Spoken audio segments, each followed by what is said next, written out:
لسه مع كلام في الزحمة مع مروان أدري ويارا الجندي على نجوم اف ام ونجوم اف ام تي في.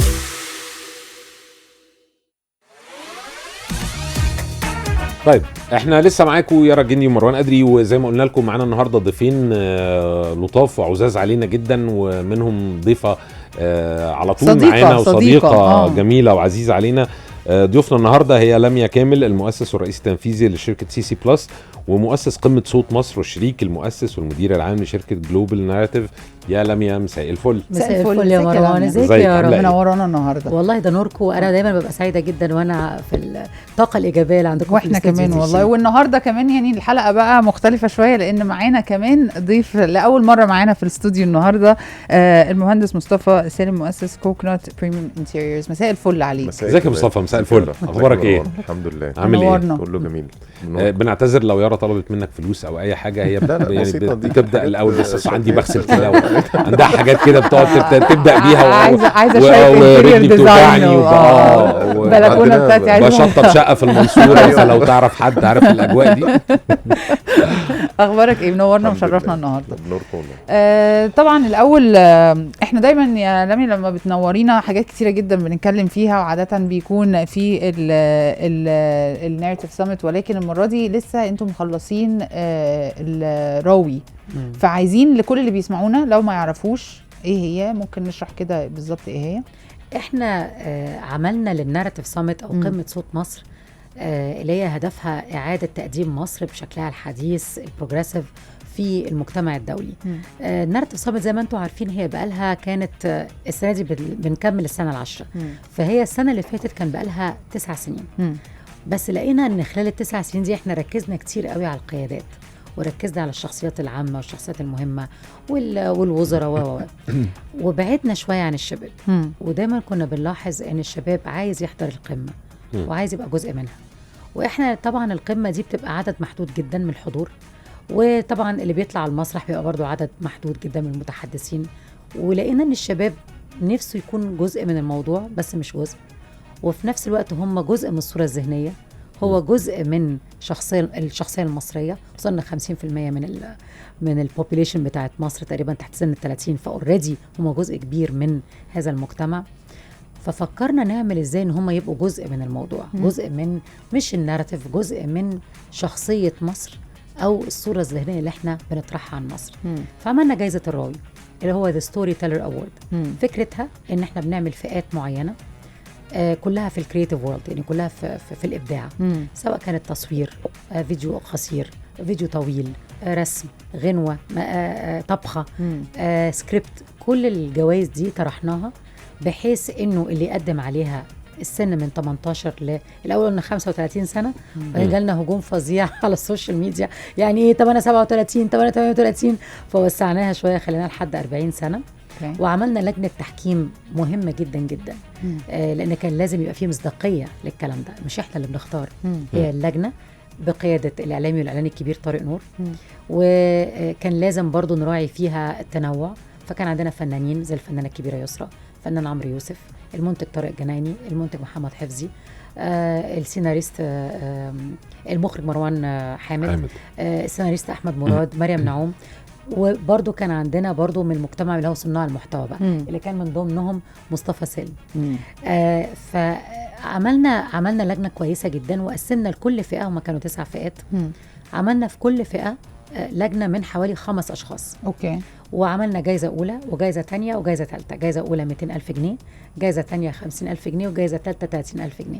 الناس كانت بتسألني شايف يا عينيها لمت داخلة على طمع دي. قلت لي يا مصطفى انت كسبت.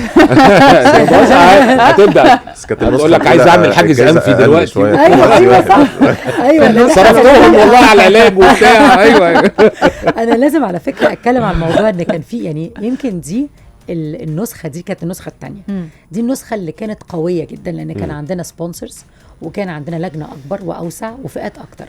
لما جينا نجربها أول سنة عملناها أولا مدة التقديم 2 شهر بس، وكان عملنا لجنة صغيرة أصغر بكتير، وعملنا 3 فئات في اول مره، ودي اللي كسب فيها مصطفى سالم. أوكي. وكانت الجائزه 70,000 جنيه وقتها، جائزه اولى 70,000 جنيه. الحمد لله طبعا. الحمد لله. هو بس ليك باقي ليك باقي لو معاك الوصولات. الجائزه الاستثنائيه أيوة المليون جنيه في برافو النسخه عليك. الثانيه صح، يعني صح، دي هي دي. انا اصلا بقول بقالك لها لميا اللي بقالك 930 يعني. ليه يا لميا كده؟ قال لي كده فعلا، قال لي يعني انت يوم ما تكسبيني ال 70,000 وبعدين في النسخه. وانا راجل على فكره فاتح مكتب، راجل على فكره مهم، راجل على فكره مهم والله العظيم، وعندي مكاتب وشخصيه يعني، ما تفتكريش ان انا لا، بس الحقيقه هو ساعدنا بدرجه كبيره. وكان معانا كمان مجموعه من الرعاة. هي طبعا كان في رعايه الدوله اللي هي وزاره السياحه والاثار، وزاره التضامن الاجتماعي، وزاره التخطيط، وكان معانا برضو وزاره الثقافه. كان مهم بالنسبه لنا المصداقيه قوي، والمصداقيه بالنسبه لي 3 حاجات: شركاء ولجنه وفلوس. لانه سهل قوي ان انا اقول ان انا عامله مسابقه بس مش ما فيهاش قيمه ماليه. هيقول لي لا بس كويس برضو ان الناس تتعرف. لا، بس برضو مهم ان انا اكافئ الابداع ويحس ان في مردود لشغله. واعتقد ان اي شاب من دول بيبقى حتى لو مبلغ مش كبير، بس اهو هيساهم في المشروع بتاعه شكلنا او باخر المحترف المهني يعني. فروحنا بقى، كان عندنا مجموعه من الرعاة الحقيقه كويسين جدا، منهم بنك مصر، ومنهم شركه موبيكا، منهم السالم جروب. والسالم جروب بقى لما رحنا لهم الحقيقه عشان يدوا رعايه، دكتور بهاء سالم قال لنا لا، انا غير الرعايه العاديه انا عايز كمان ادي 1,000,000 جنيه للجائزه الاستثنائيه. يعني لو في جايزه شخص استثنائي لازم يعمل له بقى حاجه ملهاش علاقه باللي هي الفئه الاولى والثانيه والثالثه، نعمل له ال1,000,000 جنيه دي. ودي الحقيقه فرقت معنا جدا، لانها خلت الناس اكسايتد انها تقدم اكيد وتصرف على المشروع بتاعها. يعني ما يبقاش مشروع كده عشوائي، لا، يبقى مشروع حقيقي فيه استثمار. وده يمكن النقطه اللي قالها بقى مصطفى وقتها، قال لي دلوقتي والله يا لمي بصي، انا اصحابي بيقولوا عليا استثنائيه ده. انت انا وهي موجوده السنه الجايه انا معاك وهقدم ل 200 جنيه عادي. دايما بيقولوا لي كده يعني مش عارفه ليه. طب لميا معلش، انا عايز اقف عند حته معينه لانها أيوة. حته في منتهى الخطوره. هي شعره حته الابداع او الكرياتيفيتي دي مظله كبيره قوي. اللي انا اشوفه قمه الابداع انت ممكن حد تاني يكون شايفه مش حلو. فالعناصر اللي موجوده في اللجنه والكوادر اللي موجوده كلها طبعا اسماء كبيره مع حفظ الالقاب ليهم جميعا. كنتوا بتحددوا المقاييس بناء على ايه؟ يعني اللي عمله مصطفى، اكيد في ناس عملت شغل زي اللي عمل مصطفى. أيوة. ليه مصطفى هو الاحسن؟ أيوة. عشان الصوره ولا عشان الصوت ولا عشان التسجيل ولا عشان الكونتنت؟ سؤال حلو قوي وسؤال مهم قوي، لان في المعايير اللي بتحطها اللجنه التكنيكال اللي هي المعايير الفنيه، وفي معايير الاحساس. اوكي. يعني الاختلاف. يعني انت النهارده احنا كنا مسمين الجائزه السنه دي او السلوجان بتاعها جائزه الراوي، احكي لنا انت شايفها ازاي. وكنا حاطين المره دي مصر، انت شايف مصر ازاي. ممكن السنه الجايه تبقى حاجه تانية، بس السلوجان دايما بتاعنا هيبقى احكي لنا انت شايفها ازاي. السنه دي كانت احكي لنا انت شايف مصر ازاي. ده مش معناه ان انا بالضروره اشوف مصر جميله وخطيره وما حصلتش. ممكن يكون انا شايف تحدي معين، ممكن اكون شايف محافظه معينه. يعني كان في من ضمن المتسابقات واحده اتكلمت عن العريش، قدمت صوره عن العريش انا ما كناش نعرفها قبل كده. فكان مهم التنوع، ويهمني الاحساس اللي انت قدمتيه. هل اتحركنا؟ هل قدمت الفكره بشكل مختلف؟ هل قدمتها بشويه مجهود؟ عملتها ازاي؟ ففي جزء التكنيكال اللي اللجنه حطته، اللي هو بقى الصوره تبقى عامله ازاي، المساحه عامله ايه، درجه الكلاريتي بتاعت الفيلم ايه، لو في مثلا لوحه فنيه ادواتها ايه. كل ده كان محطوط في الفئات. لكن بعد كده اللجنه، اولا كل لجنه فيها 5 اشخاص، وبنعمل ريتنج من 1 ل5 لكل عمل. في الاخر العضو اللجنه دايما سايبين له حته لاحساسه هو، لمسه ازاي العمل ده.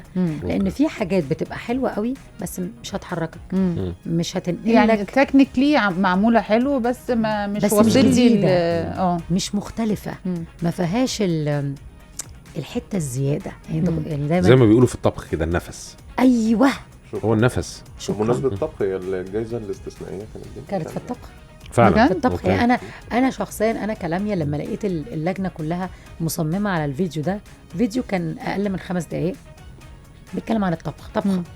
فانا بالنسبه لي، طب في ناس عملت افلام بالنص ساعه وبقى كاستنج واضاءه واخراج، طب معقوله هندي 1,000,000 جنيه للطبخ اللي قعدت 5 دقايق ودي لا. اعضاء اللجنه قالوا لي لانها مختلفه، لانها وصلت حاجه بسيطه اشوف الفيديو ده بشكل عظيم جدا وبشكل لطيف جدا، وفعلا طلعت انها بروفيشنال كوك، يصح سنها صغير وفي الامارات بتشتغل في الامارات، وفعلا قدمت حاجه جديده فاثقلت الجائزه، يعني ادت مصداقيه للجائزه وشجعت الناس، لان احنا برضو احنا عايزين نشجع الشباب، بس عايزين نشجع الشباب اللي عنده استعداد يتعب.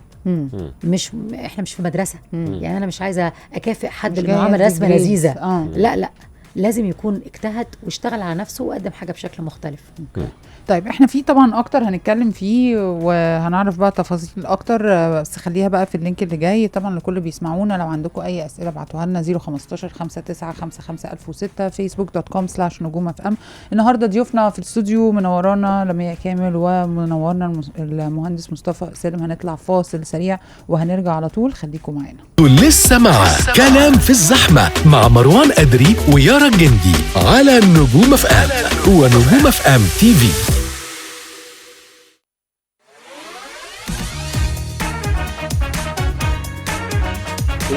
يلا بس احنا على الهواء بس كده خلاص يا درش. تمام. لسه منورينا ومشرفينا ضيفتنا وصديقتنا العزيزه لمياء كامل، المؤسس والرئيس التنفيذي لشركه سي بلس ومؤسس قمه صوت مصر والشريك المؤسس والمدير العام لشركه جلوبال ناراتيف. وكمان ضيفنا الثاني المهندس مصطفى سالم مؤسس كوكونات بريميوم انتيريورز. طيب احنا اللينك اللي فات كنا بنتكلم على جائزه الراوي، وعرفنا ان مصطفى كسب 70,000 جنيه. احنا لسه عايزين نعرف لسه اعتقد ليني 930 صح؟ ليك باقي 930. مصطفى لازم اعوضه. لا لما بتفكر هموته ازاي؟ اديله سن في الشوربه ولا يدوسوا عربيه؟ فانت يا مصطفى انت كنت النسخه الاولى، انت كنت دخلت المسابقه، قدمت في المسابقه. في النسخه الثانيه انت كنت في لجنه تحكيم صح كده؟ فاحكي لنا كده سريعا تجربتك بقى، عايزين بقى المنظور الثاني بقى بعيدا عن لمياء بقى. مش انت منظور التنظيمي، انا عامل لك زوم اوت. يعني هقول لك انا في مجالي كمهندس معماري، بالنسبه لي احنا بنبيع دايما افكار، فبيبقى سهل قوي ان احنا نبيع الافكار للكلاينت العميل في الاخر. بتبقى مع الوقت بسيطه، رسومات حلوه واوتوكاد، رسومات حلوه ونعرف خلاص مقاول بقى هو اللي بيعض بقى في المهندس المدني اللي واقف هناك بالظبط. فبالنسبه لي ده بيدخلنا شويه في روتين. انا بتكلم من صوره من مجالي، من الطاقيه بتاعه مجالي، بس انا اتعلمت الدرس ده بدري من وانا في الجامعه الحمد لله، ان المسابقات انت بتخش، انت بيبقى في ناس اكسبرتس، يعني انت بتقيم من مهندسين معماريين اكسبرتس، فلازم تقدم حاجه قويه فعلا، لان هم ناس فاهمين قوي في المجال، فبتنشط دماغك طول الوقت وتخليك اقوى، وبتديك دافع ان انت تقدم شغل اقوى دايما. فانا اتعودت ان انا كل سنه لازم اخش مسابقه او مسابقتين. السنه بقى اللي انا قدمت فيها في الراوي، اما شفت اسم المسابقه الراوي، فاستوقفني اسمها الراوي، لان انا بشوفه ده اللي انا كنت بحاول اقدمه في محتوى. احنا طبعا انا علشان اعمل اي مشروع بحتاج عميل، وبشوف ان احنا دورنا كمهندسين معماريين محتاجين العميل يبقى واعي، فعشان كده بعمل حاجات فيها توعية شوية بالقيمة الحقيقية بتاعه تاريخنا والتراث بتاعنا في بلدنا يعني. فللأسف احنا في اخر مثلا 10-20 سنة في الحدود دي بقى، علشان انت تشوف ان في حاجة شكلها حلو وتحس ان شكلها نظيف، بتبقى براندد او معموله بشكل في انجلش، اسم مكتوب مثلا، سواء بقى اسم مشروع، اسم او لو حاجه بهجه لازم جيره. فالمسابقه لقيت اسمها الراوي، واحكي لنا انت شايفها ازاي. فدي بالنسبه لي لا كانت واقفه، وجزء مهم قوي لما تشوف اي بلد ناجحه بتبقى مهتميه بالشباب بتاعها، ان هي تطلع الجيل ده الجاي ازاي. واحنا كنا في فتره زمنيه فيها مشكله اقتصاديه، مش في البلد عندنا بس، في كل حته في العالم بسبب الحرب وهكذا. فان ده يبقى بيحصل عندنا في البلد ده كانت رساله قويه قوي، ان احنا بندي الشباب عندنا احنا هنا امل في رساله، في حاجه احنا عايزين نربطهم ويبقوا منتمين اكتر. كانت بالنسبه لي لا رساله مهمه ان انا احاول اوصل صوتي للميديا بقى بره الاركتكتشر، لان انا دايما بخش مسابقات بتبقى في العماره، فدي بالنسبه لي حسيت انها هي لا رساله مهمه، ان الموضوع يبقى فيه توسع اكبر. وان طبعا لما بشوف لجنه التحكيم، انا بخش اي مسابقه بتبقى بالنسبه لي هي فيها رساله مهمه، انا عايز اوصل الرساله دي لناس زي دي انها تشوفها. الحمد لله حصل، والتوفيق حصل ان انا كسبت. فهي كانت هي دي بالنسبه لي الوقفه الحلوه فيها، لان فيها رساله قويه بتتقدم ولبلدنا والمستقبل اللي جاي عشان نبني بشكل اقوى. انا الحقيقه على فكره يمكن مصطفى الناس هتبقى عارفه شغله اكتر ما عارفاه هو شخصيا. هو مصطفى معروف قوي بشغفه للمناطق الأثرية أو المناطق اللي فيها هيريتج أو فيها حكاية حلوة زي وسط البلد. يعني هو بيعمل فيديوهات جميلة جدا عن شكل وسط البلد، لو عملنا فيها ايه هيبقى شكلها عامل ازاي، واتعرف قوي بالموضوع ده. وانا عرفته عن طريق الموضوع. انا عرفته اول ما وصلته انا مصطفى اول مره نتقابل النهارده، فاول ما عرفت المحتوى بتاعنا اصلا عامله له فولو. يعني انا اصلا عامله له فولو وريبوست لحاجات هو عاملها، لان انت فعلا ليه طريقه مختلفه جدا وفعلا حلوه. اعمل فولو بعد انا حذرتك منها. اعمل فولو بعد ده انا اللي هقول لك بعد كده الفي او يتعمل ازاي. محتوى حلو قوي يعني صراحه. عايزه اقول لك ان احنا يعني يمكن شريكتي هانيا موسى هي اللي لفتت نظري لشغله، وبعدين انا بعت له على الانستجرام دايركت مسج وقتها، ويمكن عشان كده هو جه لجنه التحكيم. لانه مصطفى انا بدات معاه باني دعيته للناراتيف سامت، وبعدين قلت له على جائزه الراوي. واعتقد الموضوع بالنسبه له ما كانش فلوس قد ما كانش فلوس خالص، قد ما كان زي ما هو بيحكي كده قيمه الموقف ده وقيمه الموضوع. وبصراحه هو لما دخل اثقل الجائزه جدا، لان يمكن كنا في اول اديشن لسه الناس مش فاهماها مستوى اللي كانوا بيقدموا. كان في ناس حاجات كويسه، وكان في وجود مصطفى قدام لجنه التحكيم بنوعيه الشغل اللي قدمه. الحقيقه ادى للجنه بوش جامده قوي، لان مهم قوي وانت بتخلقي المنتج انت مش بس تخلقي للجمهور، انت حتى الناس اللي معاكي لازم يفضلوا مصدقينك، عشان دول ناس بيدوا وقتهم بيدوا مجهودهم من غير اي مقابل. فهم ليه اعضاء لجنه، هم ليه بيعملوا كل ده؟ لازم في الاخر المنتج اللي هم بيشوفوه يكون ذو قيمه. فالحقيقه مصطفى عمل لنا ده، ومجرد ان هو قدم واشترك وساهم معانا ولحد دلوقتي بيساهم. يعني لما جينا قلنا ادخل بقى لجنه التحكيم دخل بقى وورطناه بقى في 30 عمل قاعد يتفرج عليه يعني. فكان مهم قوي على فكره انه الشخص اللي بدأ الموضوع معانا يكمل معانا بشكل مختلف. اللعيب يبقى مدرب في مرحله ما. وانا عايز اضيف حاجه ما جبناش سيرتها، فرق المستوى ما بين النسخه الاولى والنسخه الثانيه دي الصراحه وقفه كبيره جدا. ان حجم الحدث اللي حصل في قصر عابدين اليوم نفسه بلجنه التحكيم والناس اللي اتجمعت والمستوى، وازاي كل واحد في لجنه التحكيم شاف كل حاجه، برضو رساله قويه قوي تفضل مشجعه للشباب ان هم شايفين ان في بوابه دايما ان شغلهم يتشاف من ناس خبيره في مجالهم وعندهم فرصه، مش بس المكسب المادي. ان احنا دلوقتي يعني احنا بنتكلم مع لميا في حاجات بره بقى في دماغنا طب ما في ناس شاطره قدمت في كذا ممكن نجيبهم يشتغلوا على موضوع كذا وكذا وكذا، فمش وما كسبوش، بس احنا عارفين ان في ناس شاطره، فهي دايما فرص. حته ان انت بتعمل كونتنت اصلا لا تبغي من وراءه شيئا، دي حاجه مهمه جدا. انت بتعمل حاجه انت دارسها وعندك شغف بيها، حاجه بيحبها عشان يوعي لا في سبونسر هيجي ولا هتعرضها في فيلم. يعني انت بتعملها لنفسك في البرايفت اكاونتس بتاعتك او البيجز بتاعتك، لا وللناس ان هي ده هو بيحاول يوصل معلومات مهمه للناس. يعني هو بالظبط. لا وحاجات الاجيال بتاعتنا عارفاها. يعني انا عارف سينما مترو وعارف سينما ريالتو وعارف يعني عارف السينمات وعارف اغلب الاماكن دي كلها. في ناس كتير ما تعرفش كتير. عندك سبونسر بقى بالذات مش هو عنده عندنا سينما مروان. طب احنا لازم نطلع فاصل بس عشان في اعلان. كويس ان احنا هنطلع فاصل سريع وهنرجع على طول. هنرجع لوحدي او هتبقى يارا عينيها مزرقه وبص وقف فجاه دي جايزه التراب. جايزه السرقان اللي جايه. هنطلع فاصل سريع وهنرجع على طول. هنكمل كلامنا النهارده. منورنا في الاستوديو لميا كامل الرئيس التنفيذي لشركه سي بلس ومؤسس قمه صوت مصر ناراتيف بي ار سامت والشريك المؤسس لذا جلوبال ناراتيف. وكمان منورنا في الاستوديو المهندس المعماري مهندس مصطفى سالم ومؤسس شركه كوكونات بريميوم. هنطلع فاصل وهنرجع على طول. لسه مع كلام في الزحمه مع مروان أدري ويارا الجندي على نجوم اف ام ونجوم اف ام تي في. طيب لسه معانا ومنورانا لميا كامل، المؤسس والرئيس التنفيذي لشركه سي سي بلس، ومؤسس قمه صوت مصر، والشريك المؤسس والمدير العام لشركه جلوبال ناريتيف. وكمان معانا ضيفنا المهندس مصطفى سالم، مؤسس كوكونات بريميوم انتيريورز. لميا، فكره اختيار المكان، قصر عابدين، فكره احنا اتكلمنا على اعضاء اللجنه، القامات الكبيره اللي كانت موجوده في اللجنه، انتم موصلين الحاجات ببعضها. مظبوط. وفكره الراوي والسلوجن اللي بتختاروه، يعني التوصيله دي بتيجي ازاي؟ بتعملوها ازاي كده ورا بعض؟ هو اولا اسم الراوي او فكره انك تعمل فكره الراوي او الحكايه، انا بالنسبه لي ليها خلفيه قديمه. انا مقتنعه بحاجتين، مقتنعه ان المصريين حكائين، ومقتنعه ان جزء كبير من حضارتنا جايه من قدرتنا على السرد. وحتى قدماء المصريين والفراعنه يعني اكبر قوه عندهم هي الحواديت والحكايات اللي حطوها على الحيطان وفي المقابر، ودي اللي خلت الحضاره المصريه الفرعونيه ليها ثقل وليها جذور في العالم كله.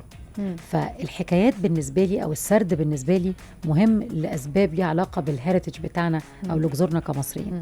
الحاجة التانية، أنا مهنتي كبي آر أو كوميونيكيشن قائمة على السرد. عشان تقنع حد بحاجة لازم تقولها له في شكل حدوتة وحكاية. فبالتالي حتى وإحنا بنعمل الرواية أو الراوي كان لازم نربط الأمور ببعض، أو ربطة ما بيننا الحاضر والماضي.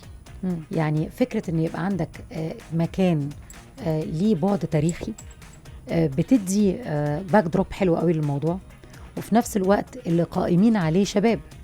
فأنت عندك الشباب وراهم قصر عابدين، فالربط ما بين انتي بتحبي تعملي كده عامة حتى في الناريتيف سامت، انتي دايما بتحبي تربطي صح الايفنت او الحاجه اللي بتحصل بالبلد بحاجه جداً. مهمه او نقطه مهمه في البلد، حاجه طبيعيه، حاجه قديمه، حاجه بالجديد بالمستقبل. يعني انا لاحظت ده دلوقتي وانتي بتقوليها افتكرت السامت نفسها، عشان انتي معايا من سنين، عشان انا معاك من الاول وعارفه القصه. احنا ما هو احنا مش بنبيع ايفنت، انتي بتبيعي حاله، بتبيعي تجربه، بتبيعي اكسبيرينس. ولما بقول كلمه بيع مش قصدي بيع بمعنى البيع، قصدي انك بتقدمي اكسبيرينس ان الواحد هو داخل المكان بيجيله احساس معين. وفكره الراوي هي قائمه على الاحساس على فكره، ان الواحد داخل مكان عريق زي ده، وكل اللي كانوا داخلين على فكره باعمار مختلفه. يعني كان معانا ضيوف ذو ثقل كبير جدا وشخصيات عامه وشخصيات معروفه، كله كان مشترك في حاجه واحده، احساس بالفخر، بالبرايد، انه في مكان حلو كده مصري عريق احنا جزء منه. فاختيار المكان كان يجب يحرك الإحساس ده، الإحساس بالفخر، الإحساس بالانتماء، الإحساس بالشياكة. لأنه إحنا دايما، أنا نفسي قوي إحنا كمصريين نحس قد إيه إحنا ناس فعلا عندنا قيمة وعندنا شياكة وعندنا جذور وعندنا أصالة. فمهم إن إحنا ننمي الإحساس ده. لما بتنمي الإحساس ده، يمكن أجيال قديمة كانت عندها، كل ما الأجيال بتصغر في السن كل ما بتبعد عن الإحساس ده، لانه نسيه. ما بقيناش نتفرج على افلام قديمه زي الاول، ما بقيناش نتفرج على حاجات قديمه زي الاول، ففقدنا الرابطه دي. لكن لما بترجعيهم تاني في الرابطه دي، سواء في مكان اثري او مكان ثقافي، بيصحى عندهم الاحساس ده وبيسجلوه بقى في صوره في فيديو. فكان مهم قوي اختيار المكان يربط الحته دي. الحاجه التانية، لما سالتني عن اللجنه كان لازم يبقى فيها الدايفرسيتي. انا مؤمنه جدا بالدايفرسيتي، مؤمنه جدا بالتنوع. يعني حتى في الايفنت بتاع الخاص بالناريتيف سامت او قمه صوت مصر، رغم ان هو ايفنت ممكن يكون له بعد اقتصادي او بزنس او سياسي، دايما بندخل فيه القوى الناعمه، بندخل فيه الثقافه، بندخل فيه السياحه، بندخل فيه الاكسبيرينس، بندخل فيه المزيكا. يعني لازم يكون، لان ده جزء من الحدوته. الحدوته بتاعتنا مش بس حدوته سياسيه او اقتصاديه، لا، هي حدوته فنيه وحدوته ابداعيه. فالدايفرسيتي كان يجب تكون مهمه. فربط الماضي بالحاضر، ربط الدايفرسيتي، ربط الشراكات كمان. يعني حتى احنا حاطين الشراكات، يجب نحط الدوله، نحط القطاع الخاص، نحط الميديا بلاتفورمز اللي منها نجوم اف ام طبعا ونال اف ام معانا من سنين. يعني يجب واحنا بنحط مجموعه العمل اللي هتخرج ده يكون فيها التنوع ده، ونكون بنكمل بعض عشان نطلع منتج حقيقي مقنع يجذب الناس ليه. طب حسيتي ان في اقبال من الناس ان هي تشترك في الراوي؟ يعني هل حصل فرق كمان يا مصطفى عشان انت كمان بقيت جزء من النسخه الثانيه وبقيت في لجنه التحكيم، لقيتي ناس كتيره بقى بتقدم يعني شفتي حاجات كتيره، ناس كتيره قدمت، شفتوا مشاريع او اعمال كتيره؟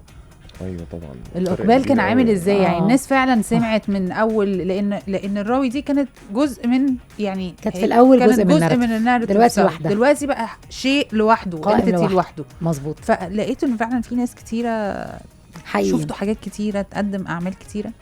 ده حقيقي. يعني اولا في 3 أضعاف اللي قدموا السنه دي عن اول سنه. فحتى احنا بقينا نفكر ان لازم يكون في لجنه قبل لجنه التحكيم. استماع، يعني نعمل تسمع فلتريشن وتتفرج. طبعا. فده حاجه من الحاجات اللي هنشتغل عليها في النسخه الثالثه ان شاء الله. زي ما مصطفى بيقول، هو الكم كان اكبر بكتير، والجوده اعتقد كانت اكتر لان انت كنت معانا في يعني الموضوع ابتدى ينتشر اكتر، وده بيوري لك الموضوع رايح على فين.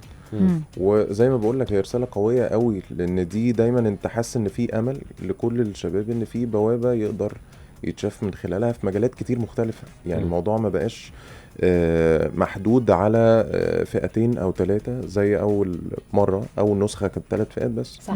دلوقتي بقت 9. أوكي. واللي جايه حتى واحنا بنتكلم لسه في أكتر. البريك ان ده في حاجات كمان ممكن تزيد، وهتلاقي هتزيد فعلا اكتر. فلان كتير قوي من الشباب بيحسوا ايه ده، طب ما انا عايز ده فرصه بره هنا، ما عنديش لا. بالعكس، هنا انت شايف من اتقل الناس في كل المجالات، عندك فرصه ومساحه ان انت تبقى موجود، كانك بتقدم على شغل بشغلك. مظبوط. لا، السنه اللي فاتت كمان كنت ملاحظه ان القاهره والاسكندريه كان اكتر المشاركه من المحافظتين دول. السنه دي لا، جالنا من شمال سيناء، وجالنا من الصعيد كتير من الصعيد، ودي حاجه بسطتني قوي لان ما كنتش حابه ان يبقى التركيز بس على العاصمه او على المدن الكبيره. كنت فارقه معايا قوي ان احنا لما نتكلم عن الراوي يبقى عندنا الروايه من كذا مكان. ويمكن واحده من الرعاه اللي عملت لنا البلاتفورم، على فكره هي اللي عملت لنا المنصه اللي قدرت الناس تشترك فيها. كان مهم قوي برضو بالنسبه لهم ان هم يعملوا SMS مثلا لنشر الموضوع في كل المحافظات. وابتدينا نتعرف في النسخه دي، ابتدت ناس تقول لنا على فكره احنا عندنا بلاتفورم ميديا بنوصل بيه للدلتا والصعيد. ابتدت الناس تتواصل. تيك توك انا دي حاجه من الحاجات اللي حصلت. تيك توك اهتموا جدا بالموضوع، وهم اللي تبنوا التيك توك ده. عايز اقول حاجه يارا بقى، يعني يمكن انا ومصطفى بنتكلم كتير قوي فيها. انا جايه من حته اني بعرف اعمل الموضوع نفسه. يعني اعرف انا ومجموعه العمل، مش لوحدي يعني، احنا والتيم كله بنقدر نعمل برودكت محترم جدا، نجيب لجنه ونجيب تفاصيل ونشتغل جدا على التفاصيل. بس دايما عندنا حته السوشيال ميديا او حته الديجيتال والانتشار معضله، مش عارفين نفك الطلاسم بتاعتها. فيمكن مصطفى من الناس اللي في النسخه دي وفي الناريتيف صامت في العموم ليه دور كبير قوي معانا في الجزئيه دي، انك تترانسليت او انك تترجم شغل في الواقع للديجيتال، مش علشان حاجه، عشان ينتشر اكتر ويضم ليه ناس اكتر. فتيك توك بالنسبه لنا زي مصطفى، تيك توك بالنسبه لنا كان بارتنر مهم جدا وشريك مهم جدا للانتشار. لان هي الفئه اللي بيخاطبها تيك توك هي دي. عملوا معانا شراكه طويله المدى، مهتمين جدا بفكره ان الراوي تخرج بره مصر ويبقى ليها، يعني تبدا في مصر بقى في فكره الراوي العربي او الراوي في افريقيا. فابتدوا هم يفكروا، وده مهم جدا، ياخدوا الموضوع جلوبالي شويه. لازم. انا بشوف ان مصر طول عمرها في الحته دي بتبدا الحاجه عندها وتنتشر. احنا مؤخرا بس قفلنا على نفسنا شويه، فبقينا بنكلم بعض. طب عايز اسال سؤال بس مش خبيث خالص. المشاريع اللي كانت بتتقدم من شباب صغير، اللجنه كانت بتشوفها ازاي؟ واللجنه اكبر منهم ب2 بس. ايوه. كانوا بيشوفوا ده ازاي؟ لان الجاب كبيره. يعني الجاب، انت ما تقعدي مع الجنريشن الصغير اللي هو 20 و25 و3، افكارهم انا مش هتلحقي. طب انا فهمت الحته الاولانيه بالعافيه، بالراحه فهمني الحته الثانيه تقصد ايه. فازاي اللجنه قرت ده؟ ازاي استوعبت ده؟ اولا احنا قعدنا في الاول، احنا كتيم فعملنا فلتريشن كتير قوي عشان نطلع الحاجات اللي مستواها ما يناسبش جائزه الراوي. احنا برضو عايزين ندي جائزه الراوي دي ثقل، ما تبقاش كانها جائزه مدرسيه يعني او حاجه جونيور يعني. فكان مهم قوي ان احنا نعمل فلتر ونطلع منتج او نطلع مشاريع تليق بلجنه التحكيم القويه اللي احنا عملناها. لما طلعنا حاجات، في حاجات بقى كنا متلخبطين هي دي حلوه ولا وحشه. يعني احنا نفسنا ما كناش فين ده فيلم حلو ولا فيلم وحش. يسرا هتشوفه ازاي؟ طارق نور هيشوفه ازاي؟ مصطفى سالم شاب هيشوفه ازاي؟ يعني احنا قلقانين برضو. فالحاجات اللي كنا محتارين فيها سيبناها للجنه الاخيره. في اللجنه الاخيره دي قعدنا 4 ساعات في مكتب طارق نور، وكان معانا جزء كبير من اللجنه في اليوم ده، تقريبا 90% 90% من اللجنه كانت حاضره. وخناقات بقى، يعني الصوره دي حلوه احلى بكتير. حلوه ايه؟ لا يا جماعه ده عارف عمل ايه، ده عامل كذا وكذا. الحديث كان حلو قوي طبعا، لانه لانه فعلا كانت اللجنه مش هقول بتتخانق مع بعض، كانوا بيضغطوا على بعض وبيقنعوا بعض ليه ده احلى من ده. فالدسكشن الحيويه دي عشان نطلع احلى حاجه ونكافئ الشاطر كانت مهمه جدا. في جزء من الحديث يا لميا عايز اضيفه، الحته بتاعت اظهار الصوره الايجابيه ازاي بتدي دافع قوي للناس، لان ده كان جزء من القرار. ما انا ممكن ما فيش مكان في العالم ما فيهوش حته مش وحشه، وده كان ديسكشن داخلي ما بيننا. يعني في باريس فيها حتت اكوام زباله وحاجه، في فينيس نفسها والناس نشر غسيل، بس اظهار الصوره اللي بتدي ايجابيه وتخلي الناس مصدقه وتبتدي تعمل نفس القصه، زي ما بيقولوا المصورين كده عناصر الصوره اللي انا عايز ابينها. ايوه بالظبط. أيوة. فده مش على فكره، هي مش كدبه، بس الفكره ان احنا نتعود لإظهار الصورة الإيجابية وتصدير الصورة القوية اللي موجودة عندنا. يعني احنا سايبينها ومركزين في حاجات تانية ونطلع حاجات تانية مختلفة. فده كان جزء برضو من قرار مهم. انت احكي لنا انت شايفها ازاي، بس مهم من حكايتك تبقى مصدر صورة إيجابية، لأن ده اللي احنا عايزينه. احنا عايزين نشجع بعض كلنا ونبتدي نكونكت كلنا مع بعض. اوكي طيب احنا نطلع فاصل، الفاصل الاخير ونرجع على طول. لكل مستمعينا 015 59 55 1006 facebook.com/نجوم FM. منورنا النهارده في الاستوديو لمياء كامل والباشمهندس مصطفى سالم. هنطلع فاصل ونرجع على طول. انتوا لسه مع كلام في الزحمه مع مروان أدري ويارا الجندي على نجوم FM ونجوم FM TV.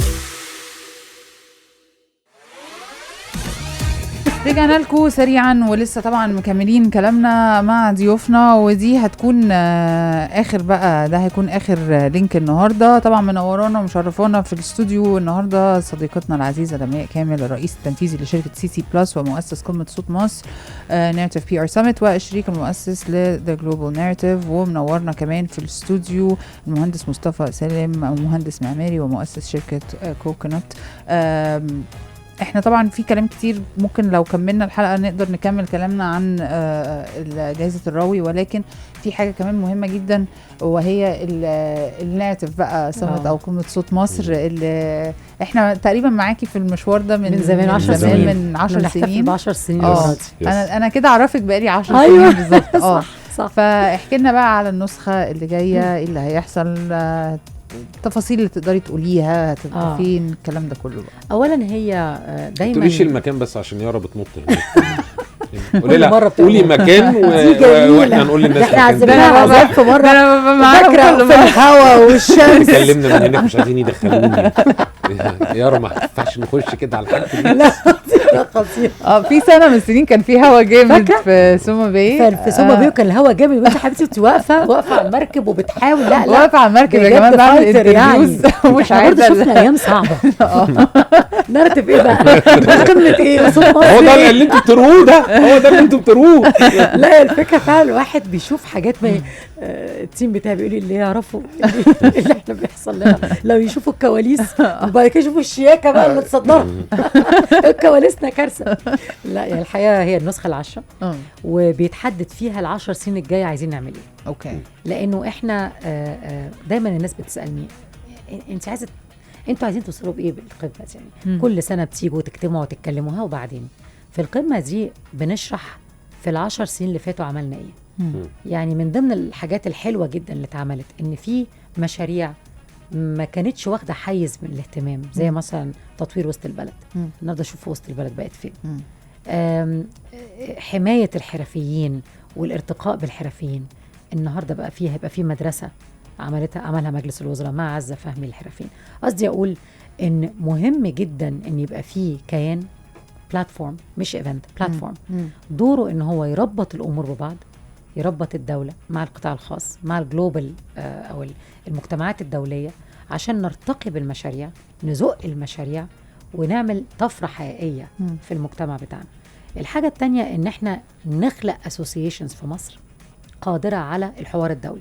عملنا حاجة تشابتر للجلوبال الاينس في مصر، عملنا جايزة زي جايزة الراوي، وعايزين نشوف بقى 10 سنين الجاية هنعمل فيهم ايه. فده من اهم التوبكس اللي احنا هنبقى بنتكلم عليها السنة دي. الاستثمار لسه جزء مهم قوي. الصناعة يعني ابتدينا ندخل بقى في البيلرز الاقتصادية اكتر. الصناعة، الاي اي، على سيرة الاي اي عشان لسه كنا عايزين ندردش. مصطفى انت ناوي تعمل ايه في الناس اللي هتتعرض هيعرضوا شغلهم ويبقى معمول بالاي اي؟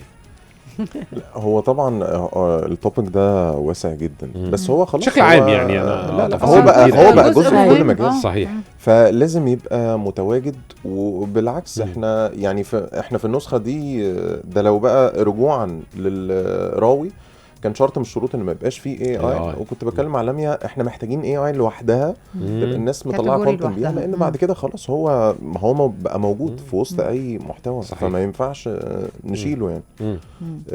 فده رايي بس في الحته دي. مصطفى من الناس اللي مصدقه في الاي اي، وانا كمان على فكره. بس انا في الابداع يمكن كنت قلقانه ان الناس بتستسهل. كل حاجه بدل ما تستخدمه استخدام صح يبقى هو ده الاساس.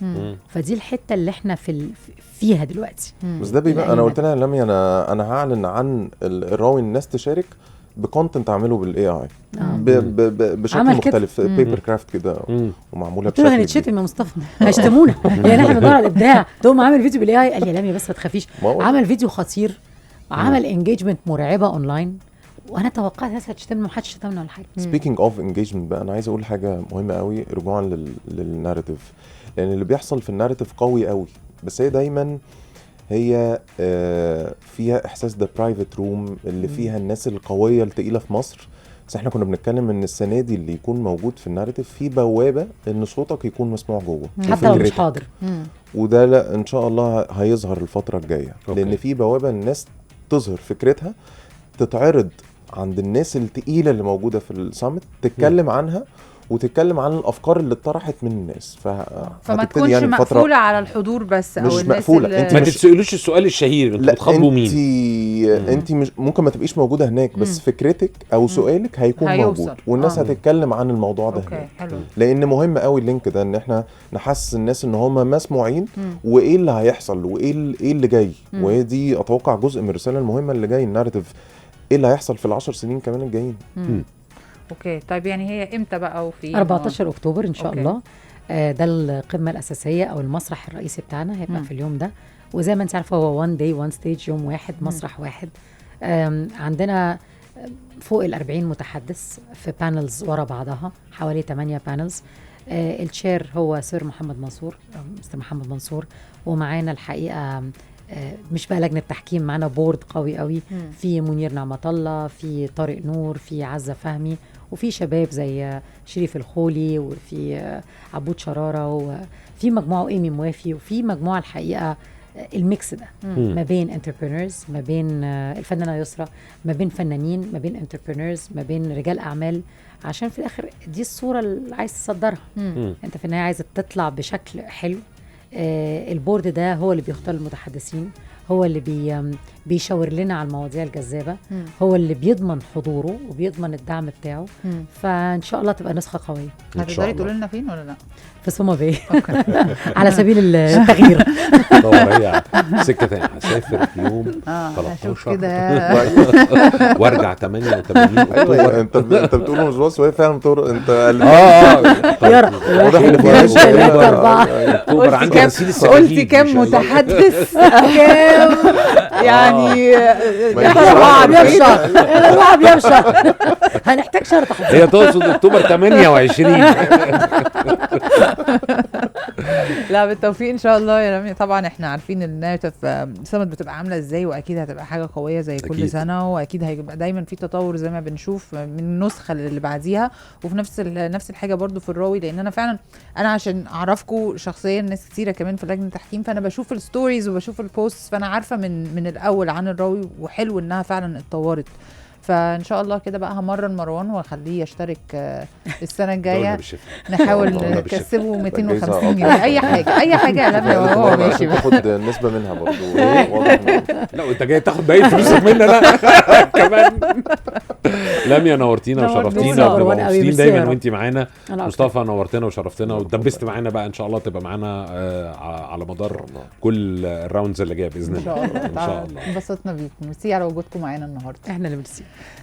طيب للاسف يا مروان وقتنا خلص، برضو وقت الحلقه خلص سريعا، وعايزين نشكر ضيوفنا النهارده صديقتنا لمياء كامل الرئيس التنفيذي لشركه CC+ ومؤسس قمه صوت مصر ناريتيف PR Summit، والشريك المؤسس ل The Global Narrative، والمهندس مصطفى سالم ومؤسس شركه كوكنات Premium Interiors. عايزين نشكرهم مره تانية، ونشكر كل مستمعينا. دقايق وهتكون معاكم جيهان عبد الله وحلقه جديده من اجمد 7 ان شاء الله. انا ومروان نشوفكم يوم الأحد الجاي ان شاء الله. باي باي. كنتم مع كلام في الزحمة مع مروان أدري ويارا الجندي على نجوم اف ام ونجوم اف ام TV. نجوم اف ام على كيفك.